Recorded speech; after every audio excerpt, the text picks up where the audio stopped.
Hello everyone, welcome back to my YouTube channel the radiology revolution classes. तो दोस्तों यहाँ पे बहुत बड़ी वैकेंसी आई है DSSB की तरफ से। जी हाँ दोस्तों, Delhi subordinate service selection board. इसमें कई सारी पैरामेडिकल की वैकेंसी आई हुई है। तो स्टार्ट करते हैं और देखते हैं कौन कौन सी पोस्ट आई हुई है। उससे पहले हमें ये जान लेना है कि ये जो हमारा एप्लीकेशन फॉर्म होगा वो हमें ऑनलाइन के थ्रू ही फिल करना पड़ेगा। ठीक है, अगर आप लोग ऑनलाइन फिल नहीं करोगे तो ये एक्सेप्टेड नहीं होगा। दूसरा चीज़ कि इसकी ऑनलाइन डेट की स्टार्टिंग जो होगी हमारी 17 अगस्त होगी, यानी कि 17 अगस्त 2023 से एप्लीकेशन फॉर्म फिल करना शुरू हो जाएगा। और दोस्तों जो लास्ट डेट रहेगी वो रहेगी हमारी 15 सितंबर 2023। ठीक है, अब आइए देखते हैं कौन कौन सी पैरामेडिकल की वैकेंसी निकली हुई है, कितनी पोस्ट निकली हुई है और इसकी एलिजिबिलिटी क्या है। तो सबसे पहले आ जाते हैं हमारे लैब असिस्टेंट ग्रेड 4। जी हाँ दोस्तों, जो इसका डिपार्टमेंट रहेगा वो रहेगा हमारा health and family welfare. Group C की वैकेंसी है और टोटल पोस्ट जो रहेगी हमारी रहेगी 138, जिसमें से 47 रहेगी हमारी अनरिजर्व्ड कैंडिडेट्स के लिए, 28 रहेगी हमारी ओबीसी, 14 हमारी रहेगी एससी, 25 एसटी और 24 हमारे ईडब्ल्यूएस के लिए। ठीक है दोस्तों, अगली जो हमारी पोस्ट निकली है वो ओटी असिस्टेंट के लिए। इसका भी डिपार्टमेंट सेम रहेगा। ग्रुप सी की वैकेंसी है, टोटल पोस्ट 118। अगली पोस्ट ओटी टेक्नीशियन सीएसएसजी की तरफ से, same department group C, total post 72। अगली जो पोस्ट आई है हमारी ऑडियोमेट्रिक असिस्टेंट के लिए आई है, सेम डिपार्टमेंट रहेगा हेल्थ एंड फैमिली वेलफेयर की। ग्रुप सी की वैकेंसी है, इसकी जो टोटल पोस्ट रहेगी वो रहेगी हमारी 13 दोस्तों। अगली जो आ जाते हैं वो हमारी टेक्निकल असिस्टेंट की रहेगी। ग्रुप सी की वैकेंसी है, टोटल पोस्ट रहेगी 8। जो दोस्तों हमारी अगली पोस्ट रहेगी वो रहेगी हमारी रेडियोग्राफर के लिए। जी हाँ दोस्तों, एक्स-रे टेक्नीशियन रेडियोग्राफर। उसका जो डिपार्टमेंट रहेगा वो हेल्थ एंड फैमिली वेलफेयर ही रहेगा। और जो इसकी टोटल पोस्ट है वो है हमारी 32, जिसमें से 9 रहेगी हमारी अनरिजर्व्ड कैंडिडेट के लिए, 10 ओबीसी के लिए, 3 एससी के लिए, 10 एसटी के लिए। और लेकिन इसमें ईडब्ल्यूएस के लिए एक भी पोस्ट नहीं है। अगली है पोस्ट हमारी असिस्टेंट डाइटिशियन की। ग्रुप सी की वैकेंसी है, टोटल पोस्ट रहेगी हमारी 25। उससे अगली जो हमारी वैकेंसी निकली है वो है हमारी फिजियोथेरेपिस्ट की, ह्यूमन एंड फैमिली वेलफेयर। और जो टोटल पोस्ट रहेगी वो रहेगी हमारी 21। तो दोस्तों ये हमारी पोस्ट पैरामेडिकल डिपार्टमेंट की थी। अब आ जाते हैं इनके एसेंशियल क्वालिफिकेशन में। तो दोस्तों उससे पहले मैं ये जानना है कि इसको जो लास्ट डेट रहेगी वो रहेगी हमारी 15 सितंबर 2023। कब तक? टाइमिंग जो दे रखा है हमारा दे रखा है 11:59 पे। ठीक है, ये हमें याद रखना है। और दोस्तों इसमें हमें किसी भी अपडेट के लिए हमें DSSB की ऑफिशियल वेबसाइट पे जाना है, ये इन्होंने यहाँ पे बता रखा है।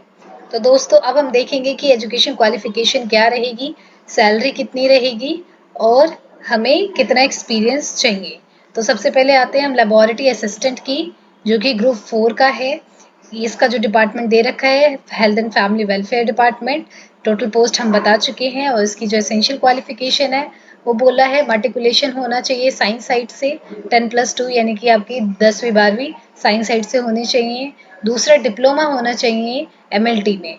और दोस्तों इसमें दूसरा ऑप्शन ये दे रखा है कि 10+2 वोकेशनल कोर्स होना चाहिए एमएलटी में किसी भी रिकॉग्नाइज्ड गवर्नमेंट स्कूल की तरफ से। ठीक है, एक्सपीरियंस की डिमांड नहीं है इसमें। और जो इसका पे स्केल रहेगा वो रहेगा हमारा 25,500 से 81,100 रुपये। ठीक है, एज लिमिट जो रहेगी हमारी रहेगी 18 साल से 27 साल। अब आ जाते हैं हमारा ओटी असिस्टेंट के लिए। ओटी असिस्टेंट में एसेंशियल क्वालिफिकेशन 10+2 साइंस से होना चाहिए और ऑपरेशन रूम असिस्टेंट का कोर्स किया होना चाहिए किसी भी रिकॉग्नाइज्ड यूनिवर्सिटी से। पे स्केल रहने वाला है 19,900 से 63,200 तक का। और जो इसकी एज लिमिट रहेगी वो रहेगी 18 साल से 27 साल की उम्र। अगला आ जाता है टेक्नीशियन ओटी, यानी कि ओटी टेक्नीशियन। इसके एसेंशियल क्वालिफिकेशन में 10+2 साइंस साइड से होना चाहिए। दूसरा बोला इन्होंने ऑपरेशन रूम असिस्टेंट का कोर्स होना चाहिए किसी भी रिकॉग्नाइज्ड इंस्टीट्यूट से। और इसमें दोस्तों 5 साल की एक्सपीरियंस मांगा है इन्होंने। 5 साल का एक्सपीरियंस होना चाहिए आपका ओटी असिस्टेंट में, सीटीएस में, neuro surgery, gastro surgery, CSST, anaesthesia, gas plant anaesthesia workshop, ICU surgical, resuscitation in recognised hospital और इंस्टीट्यूट, यानी कि इन सब में से किसी भी एक में आपको 5 साल का एक्सपीरियंस होना चाहिए, तभी आप इस फॉर्म को फिल करने के लिए एप्लीकेबल हो इस पोस्ट के लिए। इसको जो सैलरी होने वाली है वो रहेगी 25,500 से 81,100 रुपये, और जो एज लिमिट है वो रहेगी 18 से 27 साल। ठीक है दोस्तों, अब आ जाते हैं हम टेक्निकल असिस्टेंट ओटी पे। टेक्निकल असिस्टेंट ओटी की जो क्वालिफिकेशन मांगा है इन्होंने, बोला है कि मार्टिकुलेशन यानी 10+2 होना चाहिए साइंस साइड से, किसी भी रिकॉग्नाइज्ड बोर्ड या स्कूल से, और ऑपरेटिंग रूम असिस्टेंट होना चाहिए, कोर्स कंप्लीट होना चाहिए किसी भी रिकॉग्नाइज्ड यूनिवर्सिटी से, ओवरऑल 5 साल का एक्सपीरियंस चाहिए। ठीक है, ये सारी चीज़ें हैं, इनमें से किसी एक में भी आपको 5 साल का एक्सपीरियंस होना चाहिए, या फिर आपको बीएससी कंप्लीट होना चाहिए किसी भी यूनिवर्सिटी से, और 3 साल का एक्सपीरियंस इन डिपार्टमेंट्स में चाहिए आपको। तो फॉर्म फिल करने से पहले एक बार ये पूरी डिटेल ज़रूर पढ़ लेना है। और पे स्केल जो रहने वाला है वो है 29,200 से लेके 92,300 लेवल तक, और इसकी जो एज लिमिट रहेगी वो रहेगी 18 साल से 27 साल। ठीक है, अब आ जाते हैं हमारी नेक्स्ट जो पोस्ट की क्वालिफिकेशन रहने वाली है वो है हमारी रेडियोग्राफर के लिए, वेरी इंपॉर्टेंट। रेडियोग्राफर की जो टोटल पोस्ट है हमारी 32 है इसमें। तो गाइस, रेडियोग्राफर के एसेंशियल क्वालिफिकेशन में उन्होंने पहले पे मांग रखा है कि 10+2 साइंस साइड से होनी चाहिए किसी भी रिकॉग्नाइज्ड यूनिवर्सिटी से या स्कूल से। दूसरी चीज, आपका या तो सर्टिफिकेट होना चाहिए 2 साल का रेडियोग्राफी में, या फिर डिप्लोमा होना चाहिए 2 साल का रेडियोग्राफी में, या बीएससी किया होना चाहिए, या फिर रेडियोलॉजी टेक्नोलॉजी का 2 साल का कोर्स होना चाहिए किसी भी रिकॉग्नाइज्ड यूनिवर्सिटी से। अगर इन चारों में से आपने कुछ भी किया हो तो आप इस फॉर्म के लिए एप्लीकेबल हो सकते हैं। तो इसकी जो पे स्केल रहेगी वो रहेगी 25,500 से 81,100 रुपये। ग्रुप सी की वैकेंसी है, और इसकी जो एज लिमिट रहेगी वो रहेगी 18 से 27 साल। ठीक है, अगला जो पोस्ट है, पोस्ट कोड 56/23 का, ये रहेगी हमारी असिस्टेंट डाइटिशियन के लिए। इसकी जो टोटल पोस्ट रहेगी वो है 25। इसमें जो एसेंशियल क्वालिफिकेशन होगी वो रहेगी आपकी बीएससी होना चाहिए होम साइंस या होम इकोनॉमिक्स में, with nutrition as a special subject from a recognised university और इक्विवेलेंट। दूसरा, पीजी होना चाहिए डिप्लोमा में डाइटिशियन से किसी भी यूनिवर्सिटी से, और 1 साल का एक्सपीरियंस होना चाहिए किसी भी वर्किंग डाइटरी डिपार्टमेंट या रिकॉग्नाइज्ड हॉस्पिटल से। ठीक है दोस्तों, इसकी जो सैलरी रहेगी वो रहेगी 35,400 से 1,12,400 रुपये। इसकी जो एज लिमिट रहने वाली है वो है 18 से 32 साल। नेक्स्ट पोस्ट जो है हमारी वो फिजियोथेरेपिस्ट के लिए है। तो दोस्तों, एजुकेशन क्वालिफिकेशन जो इसके लिए मांग रखी है वो मांगा है एफएससी होना चाहिए या प्री मेडिकल होना चाहिए, higher senior secondary school science, and diploma होना चाहिए फिजियोथेरेपी से किसी भी रिकॉग्नाइज्ड यूनिवर्सिटी से। ठीक है दोस्तों, इसमें जो एक्सपीरियंस मांगा है वो टोटल 2 साल का है किसी भी हॉस्पिटल में। सैलरी जो रहेगी वो रहेगी 35,400 से 1,12,400। एज लिमिट 18 से 32 साल। तो दोस्तों, ये थी हमारी एजुकेशन क्वालिफिकेशन पैरामेडिकल के लिए। तो दोस्तों, अब आ जाते हैं हमारी जो नेक्स्ट ध्यान देने वाली बात है वो है एलिजिबिलिटी क्राइटेरिया। तो उसमें सबसे पहले कैंडिडेट जो भी फिल करना चाहते हैं वो इंडिया का सिटीजन होना चाहिए।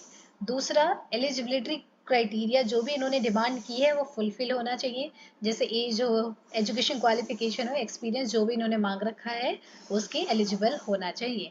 और जितनी भी आपकी चीज़ें जैसे एजुकेशन क्वालिफिकेशन, एज है, एक्सपीरियंस है, वो सारा आपका जो डिटरमाइंड होगा वो होगा 15/9/2023 तक। अप्लाई कैसे करना है इस फॉर्म को? इसके लिए आपको जाना है DSSB के ऑफिशियल वेबसाइट पर और इस फॉर्म को फिल करना है। एलिजिबल कैंडिडेट्स में apply online through the website, ये वेबसाइट उन्होंने दे रखा है। कब से? 17/8/2023 से ये फॉर्म फिल करना शुरू होगा, और इसकी जो एंड डेट है वो रहेगी 15/9/2023 तक। कब? 11:59 PM तक। उसके बाद ये लिंक डिसेबल हो जाएगी, आप फॉर्म फिल नहीं कर सकते हैं। ठीक है, हमें पूरे फॉर्म को केयरफुली इसको फिल करना है और सबमिट कराना है। अब आ जाते हैं फीस के बारे में। जो एप्लीकेशन फीस रहेगी वो रहेगी 100 रुपीज़। ठीक है, लेकिन जो हमारे वुमेन कैंडिडेट्स हो गए और जो भी शेड्यूल कास्ट के कैंडिडेट्स हो गए या फिर जो हमारे PWD के कैंडिडेट्स हैं उनके लिए कोई फीस नहीं लगेगी, उनके लिए 0 फीस है। ठीक है, दूसरी चीज आ जाते हैं हमारा सिलेबस के बारे में, यानी कि एग्जाम स्कीम के बारे में। दोस्तों जो हमारी टेक्निकल है यानी कि पैरामेडिकल की वैकेंसी है, उसकी जो हमारा पेपर होगा टोटल जो होगा 200 नंबर का पेपर होगा, ठीक है, 200 मार्क्स का पेपर होगा। और ये जो एग्जाम होगा वो हमारा सीबीटी बेस्ड होगा, यानी कंप्यूटर बेस्ड होगा ये पूरा का पूरा एग्जाम। और जो दोस्तों इसका सिलेबस है वो हमारा 2 पार्ट में डिवाइड है, एक है सेक्शन ए और एक है सेक्शन बी। दोस्तों section A and section B में ही हमारा एग्जाम होने वाला है, ठीक है। तो जो सेक्शन ए के जो सिलेबस है वो हमारा पहला जो होगा जनरल अवेयरनेस के ऊपर होगा, दूसरा जनरल इंटेलिजेंस एंड रीजनिंग आएगी उसमें, तीसरा अरिथमेटिक और न्यूमेरिकल एबिलिटी यानी कि मैथ्स हो गया, चौथा हो गया हमारा हिंदी लैंग्वेज और पांचवा हो गया हमारा इंग्लिश लैंग्वेज। जी हाँ दोस्तों, ये 5 टॉपिक है और ये पांचों टॉपिक एक टॉपिक 20-20 मार्क्स का है, यानी कि टोटल मिला के हमारा सेक्शन ए 100 मार्क्स का हो गया। और जो हमारा सेक्शन बी है वो भी हमारा 100 मार्क्स का है, लेकिन ये हमारा मेन कोर के ऊपर है। जैसे अगर आप रेडियोलॉजी में है यानी कि रेडियोग्राफर के लिए फिल कर रहे हैं तो आपका रेडियोग्राफर से रिलेटेड आएगा, अगर आप लैब टेक्नीशियन है तो लैब टेक्नीशियन से रिलेटेड आएगा, यानी कि यहाँ पे आपका कोर सब्जेक्ट आएगा, ठीक है। तो ये 200 नंबर का क्वेश्चन है। दोस्तों इसमें बता रखा है कि आपको सेक्शन ए की कोई भी क्वालिफिकेशन मार्क्स डिटरमाइन नहीं करती है, यानी कि आप सेक्शन ए में कितना भी मार्क्स ला सकते हैं और सेक्शन बी में फिर आपका जो टेस्ट होगा सेक्शन बी का, इन दोनों के मार्क्स मर्ज होके ही आपका मेरिट फाइनल मेरिट लिस्ट बनेगी और उसके बाद फिर आपका सिलेक्शन होगा। नेगेटिव मार्किंग होने वाली है दोस्तों, इसमें 0.25 मार्क्स डिडक्ट होंगे आपके हर एक रॉन्ग क्वेश्चन पे। तो जो भी पेपर करना है हमें ध्यान से करना है, ठीक है। दोस्तों ये थी हमारी पैरामेडिकल की वैकेंसी के बारे में जो कि DSSB के द्वारा निकाली गई है 2023 की। और जो भी कैंडिडेट्स इन पोस्ट के लिए इंटरेस्टेड है वो फॉर्म फिल करने से पहले एक बार इस नोटिफिकेशन को जरूर पढ़ें। इसका लिंक हमारी वीडियो के डिस्क्रिप्शन में है, आप वहां से जाके डाउनलोड कर सकते हैं और एग्जाम की तैयारी अच्छे से करें, ठीक है। All the best for your exams. और भी इसी तरीके की नोटिफिकेशन और इन्फॉर्मेशन के लिए मेरे चैनल को लाइक एंड सब्सक्राइब करें। Thank you.